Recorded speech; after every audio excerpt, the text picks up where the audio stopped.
안녕하십니까, 한국남자입니다. 오늘 영상을 통해서 알아볼 내용은 캠핑카에 대해서예요. 여름도 됐고, 그리고 여러가지 캠핑카가 있잖아요. 그래서 그 캠핑카 중에 또 이런 차이점이 있고, 진짜 캠핑카 구입을 원하시는 분들한테 여러 종류별의 캠핑카를 소개시켜드리고, 이 캠핑카들의 또 장단점, 이런 것들을 포괄적으로 설명을 드리려고 합니다. 그리고 이외에도 좀 더 자세한 내용이라든가 면허 관련된 부분, 이런 것들은 다 따로 추후에 영상을 만들어서 올릴 테니까요. 그것도 재밌게 봐주셨으면 좋겠어요. 자, 오늘은 일단 기본적으로 우리가 알고 있는 캠핑카에 대해서 한번 알아볼게요.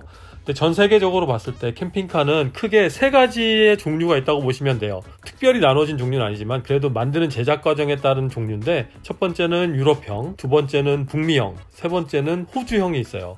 그 중에 유럽형 같은 경우는 특징적인 것이 대체적으로 무게가 가볍고 어떤 큰 사이즈보다는 작은 사이즈 위주로 선택을 많이 할 수 있게 돼 있고, 그 대신 좀 더 고급스러운 인테리어를 가진 캠핑카들이 많고요. 북미형 같은 경우는 좀 사이즈도 크고 좀 장거리형이고, 최근에는 무게도 가볍게 하고 있지만 무게를 중심적으로 생각한다기보다는 장거리면서 실질적으로 집에서 사는 것과 거의 비슷한 그 시설이나 규모를 갖출 수 있게 제작되는 것이 북미형이라고 보시면 되고, 호주형 같은 경우는 그 두 개의 장점을 접목시켰다고 보시면 돼요. 큰 사이즈보다는 그래도 컴팩트하고 좀 더 미니멀하게 사용할 수 있는 사이즈가 대세를 이루고 있으면서, 실질적으로 차를 만드는 뼈대라든가 자재 이런 것들은 미국형, 그러니까 좀 더 내구성이 강한 이런 것들을 많이 사용하는 것들이 많더라고요. 그래서 호주형 같은 경우는 나름대로 호주 지형에 맞는 그런 캠핑카가 주류를 이루고 있다고 보시면 되고요. 한국 같은 경우는 유럽형, 북미형이 거의 동시에 다 들어가 있더라고요. 그래서 어떤 차 같은 경우는 딱 봐도 유럽형이고, 어떤 차 같은 경우는 딱 봐도 북미형 들어가 있더라고요. 그 중에 오늘은 제가 북미형 캠핑카에 대해 설명을 드리려고 합니다. 한국에 계신 분들도 미국에는 캠핑카가 이렇게 나뉘어져 있고 이런 형태를 취하고 있구나 라고 충분히 아실 수 있게 설명을 드리도록 할게요. 일단 캠핑카의 종류를 보면 크게 또 카테고리를 나눌게요. 물론 세부상으로 보면 모터홈 A, B, C 타입도 있고, 트래블 트레일러, 피프스 휠, 텐트 트레일러 이렇게 다 나눠져 있지만, 크게 나눠서 모터홈의 개념, 모터홈 개념이라는 건 뭐냐면 운전석과 일반적으로 생활을 할 수 있는 공간이 분리되어 있지 않는 하나의 몸체를 이루는 형태죠. 버스나 아니면 트럭형의 경우 대부분 이 형태를 취하고 있다고 보시면 되고, 그 나머지는 트레일러형에는 크게 또 세 가지가 있어요. 피프스 휠이라는 형태가 있고, 일반 캠핑카라고 불리우는 트래블 트레일러가 있고, 또 하나는 텐트 트레일러가 이렇게 있죠. 자, 그래서 요 크가지 두 부류를 갖고 설명을 드리도록 하겠습니다. 자, 일단 모터홈에 대해서 설명을 드려보도록 하겠습니다. 모터홈 같은 경우는 좀 전에도 말씀드렸듯이 운전하는 공간과 생활하는 공간이 한 공간으로 이루어진 것이에요. 물론 그 사이에 커튼이나 가림막을 칠 수 있지만 기본적으로 완전히 분리된 형태는 아니라고 보시면 되고요. 모터홈의 모양의 차이는 이게 버스의 형태인지 아니면 트럭의 머리에 뒤에 생활하는 캠핑카가 붙어있는 형태인지 두 가지에 따라서 나눠져 있다고 보시면 돼요. 버스 같은 형태는 슬라이드 아웃이라고 해서 양쪽에 차를 정박하고 난 다음에 생활 공간을 늘리기 위해서 벽면이 양옆으로 튀어나가면서 더 확장성을 가지고 넓게 사용할 수 있는 공간은 있지만, 기본적으로 버스 형태는 유지하고 있어서 차마다 특별하게 실내 디자인이 완전히 다르다거나 기본 컨셉이 완전 바뀐다거나 이런 것들은 거의 없어요. 그리고 고급형으로 갈수록 버스 안 인테리어가 생활 구조 형태가 복층으로 되어 있습니다. 그러니까 버스 같은 경우는 중간 가운데 빈 공간이 날 수 있잖아요, 구조적인 형태에 의해서. 그래서 버스를 고급형으로 갈수록 실내 2층 형태로 되어 있어요. 그래서 버스를 탑승하게 되면 2층으로 들어가게 되고, 그 안에서 다시 1층으로 내려가서 잠을 잘 수 있는 공간의 형태가 되어 있는 버스가 있는데, 아무튼 버스는 기본적인 틀 안에 한정되어 있는 부분이 많아서 다양한 실내 인테리어는 가지고 있으나 일반 컨셉이라든가 이용하는 측면에 있어서는 큰 차이는 없다고 보시면 되고요. 버스의 가격은 대략적으로 한 15만 불에서부터 비싸게는 40만 불, 60만 불 더 이상 올라가는 차들도 있습니다. 근데 그 차이는 동력 계통의 차이라기보다는 인테리어에 어떤 소품이 어떤 재료가 쓰여있는지에 따라서 큰 차이가 있다고 보시면 됩니다. 예를 들면 소파 하나가 들어가 있어도 이케아에서 구입할 수 있는 소파 같은 게 있는가 하면 어느 나라의 장인이 만든 전 세계 하나밖에 없는 그런 소파가 들어가 있는 버스도 있어요. 그러니까 이런 거에 대한 가격 차이가 있다고 보시면 되고요. 그리고 기본적으로 버스는 차는 되게 크지만 실질적으로 편하게 이용할 수 있는 이용자의 숫자는 2명이라고 보시면 됩니다. 예를 들어서 버스가 있는데 이 차에 잘 수 있는 인원이 6명이다 이렇게 써있는 버스도 보통은 럭셔리한 침대가 퀸 사이즈나 킹 사이즈가 하나 들어가 있는데, 거기에서 잠잘 수 있는 2명을 제외한 나머지 4명의 인원은 예를 들어서 식탁에 있는 의자를 펼쳐서 잠자리를 만든다거나 소파를 펼쳐서 잠자리를 만드는 이런 형태를 취하는 것이기 때문에 정말 나는 버스 안에 최대한 그 공간을 이용하고 싶다라고 생각하는 분들에게는 그냥 2인용이라고 보시면 돼요. 그 버스가 크든 작든 그런 형태로 대부분의 인테리어가 구성이 되어 있습니다. 그래서 버스지만 가족형 차라기보다는 부부용 차라고 보시면 가장 맞을 것 같아요. 그리고 대체적으로 이 북미에서 버스를 가지고 캠핑을 다니는 분들은 소풍을 위한 캠핑보다는 삶을 살기 위한 캠핑이 많아요. 쉽게 말씀드리면 이 북미에는 오토 캠핑장이 정말 많은데 캠핑장에 가보게 되면 대부분 주거하는 캠핑족들이 많으세요. 주거한다라는 부분은 집처럼 계속 눌러앉아서 산다기보다는 적어도 한 달 이상 머무는 사람들이 많다라는 뜻입니다. 그러니까 이런 분들에게는 버스가 상당히 유익한 면이 있어요. 그런데 버스의 단점은 뭐냐? 이거는 모터홈도 마찬가지지만 예를 들면 그냥 버스를 가지고 가서 생활을 하다가 근처에 장을 보러 가야 되는데 차를 가지고 가야 될 일이 있을 때 이 버스를 또 다 정리해서 가서 볼일을 보고 다시 캠핑장으로 돌아오고 이런 부분이 상당히 불편해요. 그래서 대체적으로 이럴 경우는 뭐 주변에 택시나 대중교통을 이용하게 되는데 대부분 이 북미 지역에 있는 캠핑장 근처에는 택시를 잡기 힘들 뿐더러 대중교통도 거의 없는 곳이 많아요. 그래서 대체적으로 버스를 가지고 그런 장거리 캠핑을 다니시는 분들은 뒤에 작은 차를 견인을 해가면서 예를 들어서 BMW 미니라든가 아니면 뭐 랭글러 같은 것도 견인 많이 하시더라고요. 그러니까 그런 차를 가지고 다니면서 한 달 동안 정착하는 곳에 도착을 하게 되면 나머지 생활은 그 견인해 간 차를 이용하면서 다니는 거죠. 물론 요즘 여러분들 중에서도 보신 분들도 있겠지만 버스 뒷부분에 공간을 하나 만들어서 작은 승용차는 버스 안에 아예 싣고 다닐 수 있는 이런 캠핑 버스도 있어요. 물론 이 차 같은 경우 비싸긴 하지만 차를 견인하지 않고 안에 넣고 다니니까 좀 더 안전성은 있겠죠. 하지만 차의 사이즈는 상당히 작은 차만 가능합니다. 뭐 예를 들어서 피아트라든가 좀 전에 말씀드렸던 미니 이런 차종들만 가능한 그런 공간을 갖고 있는 버스도 있어요. 그래서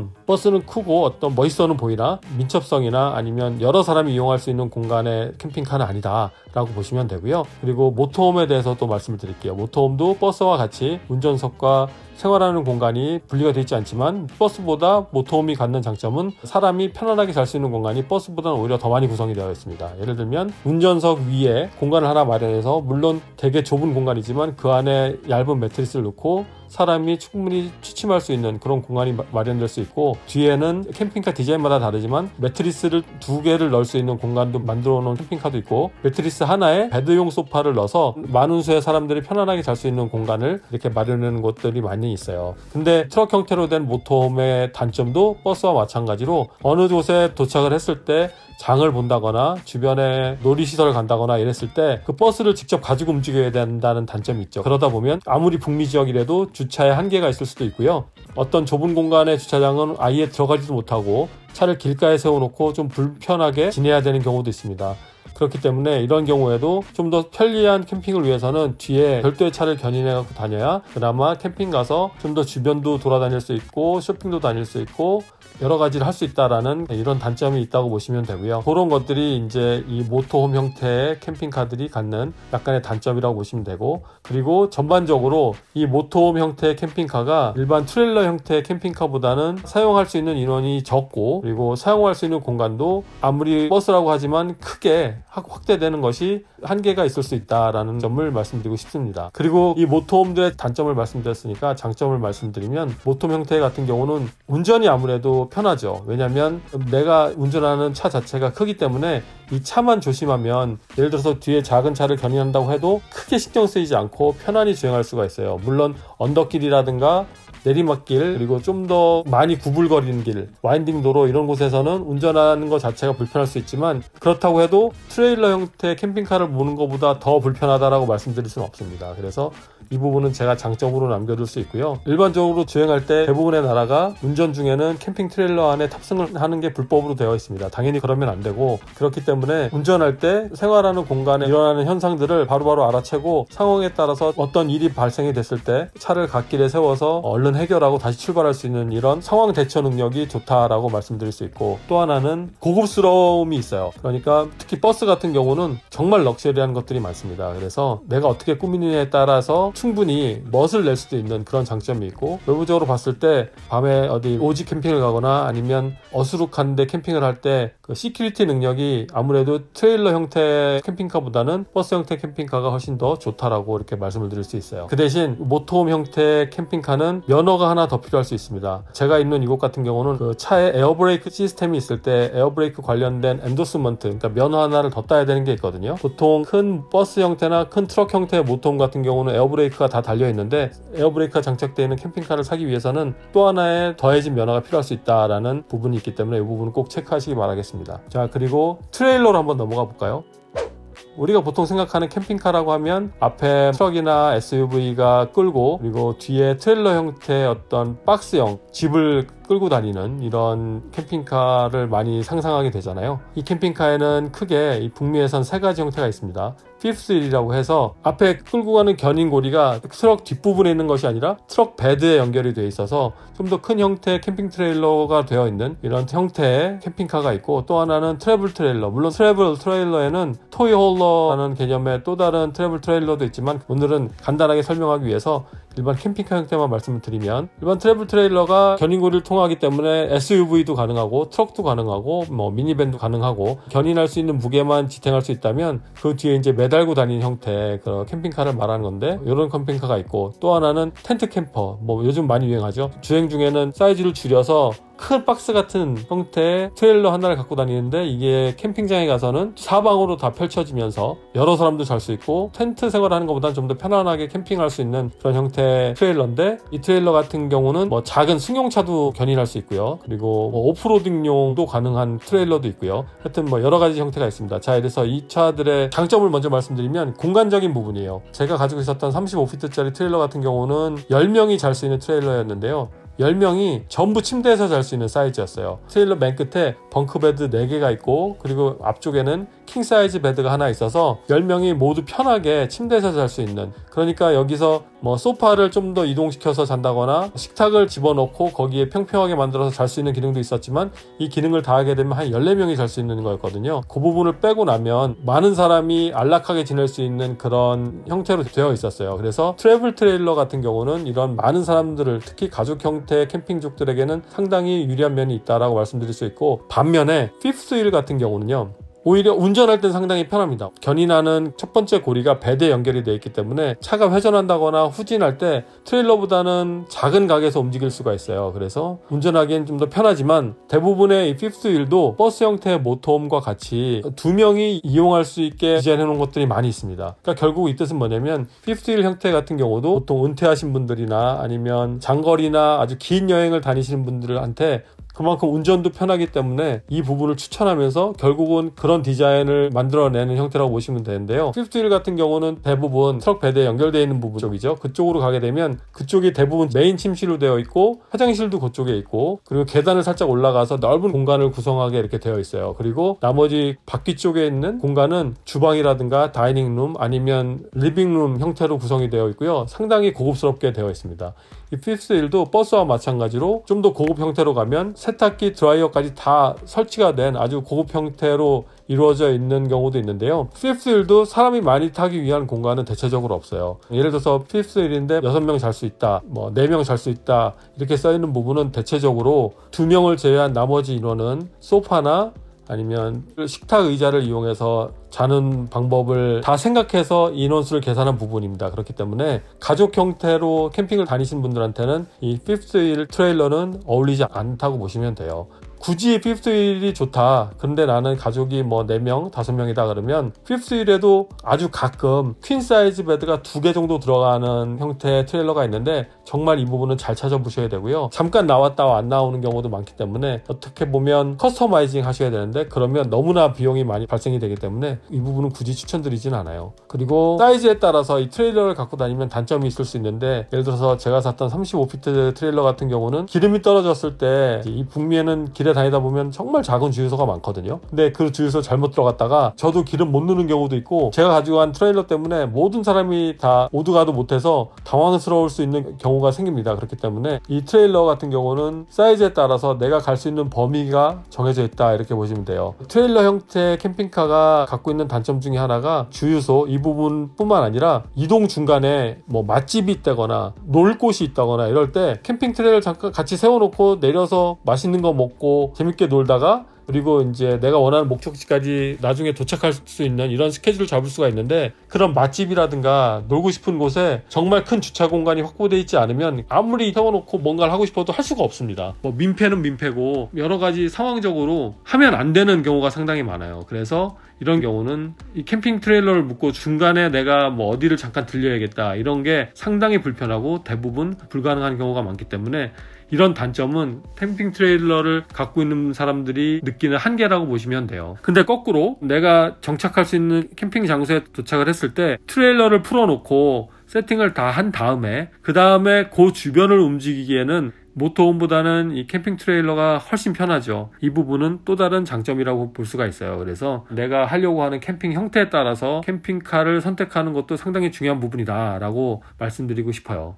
또 하나, 캠핑카도 모터홈 같은 경우는 캠핑카지만 차잖아요. 트레일러는 트레일러고 차가 따로 있고, 그래서 동력계통의 고장이 생겼을 때는 확실히 모터홈보다는 트레일러 형태가 편하죠. 왜냐면 이 트레일러 형태는 차만 가져가서 고치면 되는데, 모터홈 같은 경우는 동력계통의 문제가 발생했더라도 집 전체를 가져가서 고쳐야 되는 부분이 발생이 되기 때문에 그 고치는 자동차 샵의 규모도 봐야 되고, 이 차를 띄울 수 있는 공간이 있는지도 봐야 되고, 그리고 전문적으로 이 차를 작업할 수 있는 메케닉이 있는지도 확인을 해야 되는 불편함이 있습니다. 하지만 일반 트레일러 형태는 원래 메인터넌스 하듯이 차를 고칠 수 있는 아무 샵이나 가게 되면 차를 쉽게 손을 보고 다시 움직일 수가 있는 이런 상황이 되겠죠. 그리고 공통적으로 캠핑카를 살 때는 정말 생각하지 않는 부분이 하나 있어요. 저도 그랬었고, 어떤 거냐면 레벨링입니다. 트레일러든 모터홈이든 어디 정박을 했을 때 처음에 가장 먼저 해야 될 일이 고정시키는 부분이잖아요. 내 구석에서 차를 고정할 수 있는 발 같은 게 나오게 됩니다. 고정대가 나오게 돼요. 이거는 버스 형태의 캠핑카도 마찬가지고 모든 캠핑에 관련된 캠핑카들이 다 적용되는 부분인데, 일단 땅에 그 네 군데를 딱딱딱 받쳐놓는다고 해서 이게 다가 아니에요. 왜냐면 내가 잘 수 있는 공간에 수평을 맞춰야 정말 편안한 잠을 이룰 수가 있거든요. 그런데 대부분의 캠핑 장소가 아주 좋은 캠핑 장소라도 그 레벨링이 정확히 맞는 곳은 없어요. 그리고 내가 가져가는 캠핑카가 캠핑카의 타이어 압에 따라서, 아니면 캠핑카마다의 무게중심이 다르거든요. 예를 들어서 앞쪽이 무거울 수도 있고 뒤쪽이 무거울 수도 있고, 이런 거에 따라서 수평을 잡는 부분이 상당히 어렵습니다. 그래서 결국은 이 수평을 잡는 시간이 가장 시간도 많이 잡아먹고 중요해요. 침대에서 자고 있는데 머리가 밑으로 내려간 것 같고 발이 떠 있는 것 같은 기분이 들 수가 있는 거예요. 그러면 수평이 안 맞은 거죠. 그렇다고 내가 거꾸로 자자고 하니 이 침대 형태 자체가 거꾸로 자기에는 너무 불편한 형태로 되어 있고, 예를 들어 내가 자고 있는데 우리 애들이 일어나서 화장실을 간다거나 이럴 때 약간 깰 수가 있고, 이게 약간 울리거든요. 근데 울릴 때도 어디 쪽으로 기울여졌는가에 따라서 제가 느끼는 게 상당히 달라요. 그래서 정말 수평을 잘 잡는 게 중요하다. 그리고 수평을 잘 잡아야 하는 또 다른 이유가, 그 캠핑카 안에는 여러 가지 하수구가 있잖아요.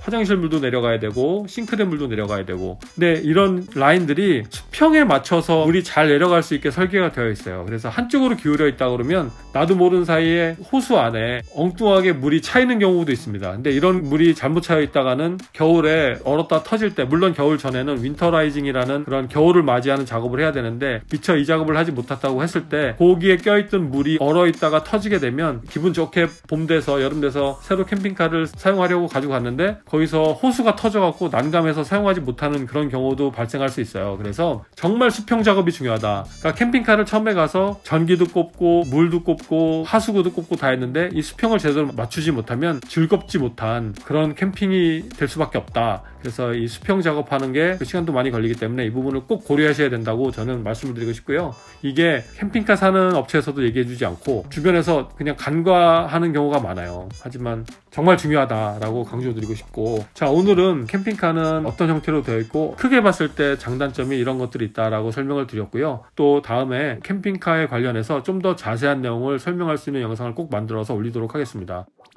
캠핑카를 구입하시길 원하거나, 그리고 캠핑카에 대해서 좀 더 궁금한 게 있으면 이메일 보내주시고요. 여기서 말씀드릴 게 있는데, 트레일러 형태 캠핑카 중에 물론 가격이 가장 싼 거는 텐트형 트레일러라고 보시면 되고, 물론 텐트형 트레일러 중에 특수 목적인 오프로드용 트레일러나 아니면 목적을 가진 텐트형 트레일러는 또 되게 비싸요. 이런 경우에는 생산량도 적을 뿐더러 워낙에 주문 생산 형태로 많이 이루어지기 때문에 이 부분은 제외하고 일반적인 걸로만 말씀을 드렸을 때 텐트 트레일러가 가장 가격이 저렴하고 그 다음에 일반 트래블 트레일러, 그리고 피프스 휠로 올라가면 가격이 많이 올라갑니다. 보통 트래블 트레일러가 피프스 휠보다 30%에서 50% 이상 이렇게 싼 경우가 많이 있어요. 그래서 버젯을 갖고 뭐 가족끼리 캠핑을 간다거나 캠핑의 어떤 퀄리티보다는 그래도 즐겁고 편안한 재밌는 캠핑을 돈을 최대한 적게 들이기 위해서는 텐트 트레일러나 트래블 트레일러를 이용하시는 게 좋다라고 말씀드리고 싶고, 트래블 트레일러 중에 여러분들이 많이 아시는 에어스트림이라는 차가 있죠. 그 트레일러 같은 경우는 웬만한 피프스 휠보다 비싸요. 그렇기 때문에 이 부분도